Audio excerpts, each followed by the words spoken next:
I am making an agent deck profile. I've been messing around with this deck and it really seems like it's a very fun deck. But it is a bit incomplete at the moment, but I still want to make the deck profile. So starting off with the monsters, I play 3 copies of the Agent of Life Neptune. Neptune has the effect of you can discard it to then special summon 1 the agent monster from your hand to your graveyard. And then if Neptune is banished from the graveyard, you can add a Sanctuary in the Sky from your deck to your hand. And you can only use each effect of Neptune once per turn. Then I play 3 copies of the Agent of Mystery Earth. Earth has the effect of when it's normal summoned, you can add 1 agent monster from your deck to your hand. Or you can add 1 the agent monster except for another mystery. Or if Sanctuary of the Sky is in play, you can add 1 Master Hyperion from your deck in your hand instead. Then I play 3 copies of the Agent of Creation Venus and the 1 Agent of Destruction Venus. But Agent of Creation Venus has the effect of you can pay 500 life points, special summon a Mystical Shine Ball from your hand or deck, and then the Agent of Destruction Venus has the effect you can special summon it from your hand by removing a Venus from your grave from play, or you can pay life points in a multiple of 500 to special summon that many Mystical Shine Balls from your grave or banish, and then shuffle them. They go up to the bottom of your deck when they leave the field. I say or because you can only use 1 of those 2 effects per turn. But if you use the effects on Mystical Shine Ball, you can use that multiple times a turn. Then I play 3 copies of Mystical Shine Ball just because it's a decent extender. Then I play 2 copies of Athena. I really like Athena in this deck just because Athena has the effect of if another fairy monster is summoned, then you burn your opponent for 600. And then once per turn, you can send 1 face-up fairy monster you control to the graveyard except Athena, to then monster reborn a fairy from your graveyard, except Athena. Then I play 1 copy of Master Hyperion. Master Hyperion can be special summoned from your hand by banishing 1 the agent monster. And then you can banish an agent monster from your graveyard to then target 1 card your opponent controls and destroy it. Then you can use that effect twice per turn if Sanctuary in the Sky is in play. Then I play 3 copies of Majesty Hyperion. Majesty Hyperion you can be special summoned from your hand or graveyard by banishing 1 the agent monster. And then you can banish an agent monster from your graveyard. Or agent. You can banish a fairy monster from your graveyard to then banish 1 card from your opponent's graveyard. And if the Sanctuary in the Sky is in play, you can use that effect twice. And I made the correction of you can banish a fairy monster because I remembered Master Hyperion can also just banish a fairy. It doesn't have to be an agent. The only time you have to banish an agent with either Hyperion is when it's being summoned. Moving on to the spells. With this being my variant of the deck, I play the 1 copy of Rank Up Magic Barion's Force.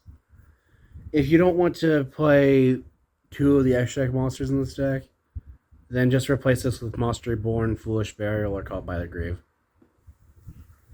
This just lets you target a number or an Xyz monster on the field and summon a number, or a Chaos number, or a Chaos Xyz monster that has the same type but 1 rank higher.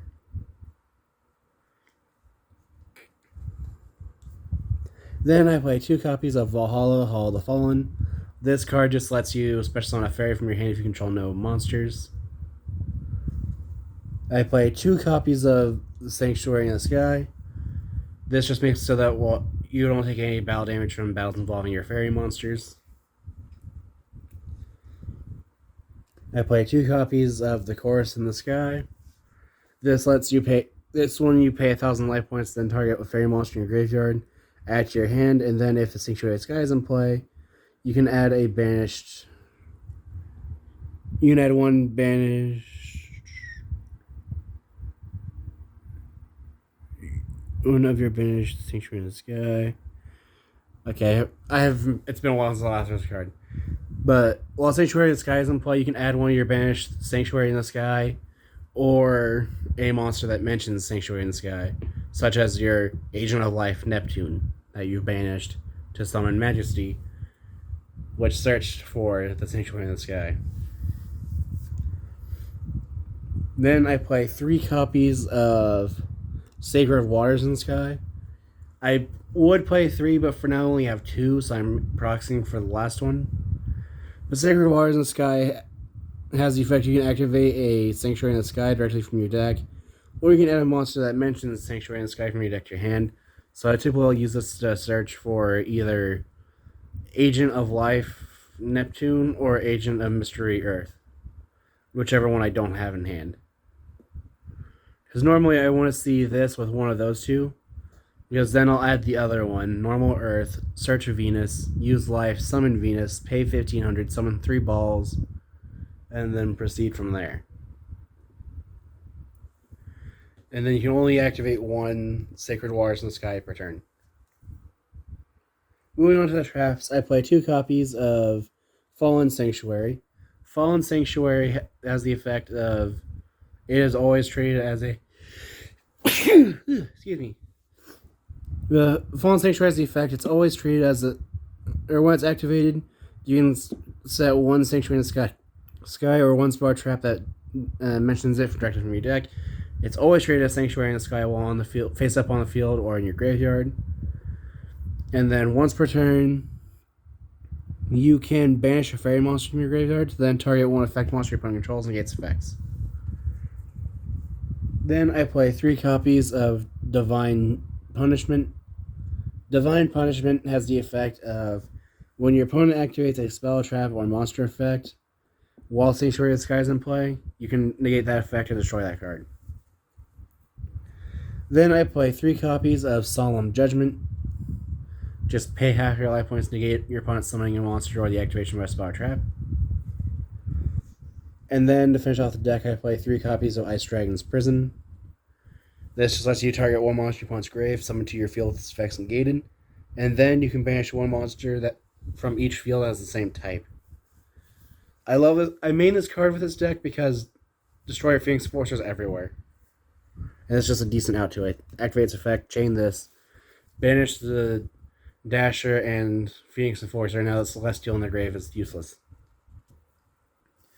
Moving on to the extra deck, I play 1 copy of Link Spider, just in case I see multiple Shine Balls in hand, because I can normal summon a Shine Ball, summon Link Spider, activate its effect, summon a Shine Ball to a zone it points to, and then just try to make a board from there.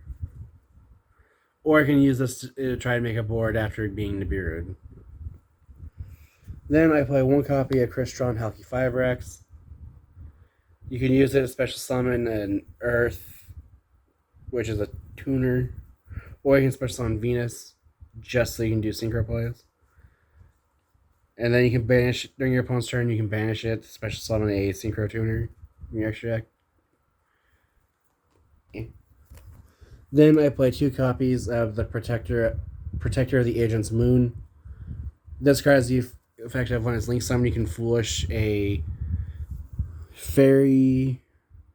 Or you can send 1 Sanctuary in the Sky or 1 card that mentions it from your deck to the graveyard. Or if Sanctuary of the Sky is on the field or in either graveyard, you can add 1 the Agent of Mystery Earth from your deck or graveyard to your hand instead. I usually use this card so I can get to Agent of Mystery, Majesty Hyperion faster. I'll either send Majesty Hyperion or Fallen Sanctuary. Then I play 1 copy of Nightmare Phoenix, deal with back row. 1 Nightmare Unicorn, the shuffle back an opponent's card. 1 copy of Celestial Night Lord Parsheth, which I haven't read in a while, but has the effect you can discard a card, add one Sanctuary Sky, or one card that specifically lists the Sanctuary Sky and its text from your deck to your hand. Or if Sanctuary Sky is on the field, you can add a fairy monster instead. So I just like this card because you can just search for any fairy you might need, as well as having the effect of if another fairy type monster you control is sent to the graveyard, you can banish a fairy monster from your graveyard, special summon a fairy monster from your hand whose level is higher than the banished monster. You can use each effect of Celestial Nightlight Parshath once per turn. Then I play one copy of Appaloosa in this deck. I love it because it's a fairy, so if your opponent kills it, you go, oh no, activate Chorus in the Sky, pay 1,000 life points, put it back in your extra deck. And then you proceed to make it again. Appaloosa just gains 800 attack for each material you use. You can lose 800 attack to negate an opponent's activate monster effect. Then I play one copy of Access Code Talker. Access Code has the effect your opponent can't respond to its effects when they activate. You can banish a Link monster from your graveyard to target one card on the field, destroy it. You can use that effect multiple times a turn, but each time you use it, you can have to be a different attribute. So if you banish water, you can't banish water anymore. Banish fire, you can't banish water or fire. Then I play one copy of the Executor of the Underworld Pluto, just because of having the quick effect of being able to flip an opponent's monster. One Scarlight, just to deal burn damage if time is called, as much as I hate it. Then I play one copy of Sword Soul Supreme Sovereign Chengying. This combos well with Majesty Hyperion. It's because it gains 100 attack for each banished card, and then your opponent monsters lose an equal amount of attack. But the main thing is, if an opponent's card is banished, then you can banish one card from your opponent's field and graveyard. So if you have this and Majesty Hyperion, you can banish 3 cards from their grave and 1 from field. Then I play one copy of Master Flare Hyperion. Master Flare Hyperion has the effect you can Foolish an agent from your deck to then copy its effects. So it's actually a decent level 10. But since I don't have the usual level 10 synchros, I instead play one copy of number 96 Dark Mist and Chaos number 96 Dark Storm. Dark Mist has the effect of if it battles a monster, then it can detach a material to then steal half that monster's attack points. And then Dark Storm has a similar effect where it can't be destroyed in battle, which I really wish it said it can't be destroyed card effect. But you can detach material to then steal all the attack points of the monster it battles.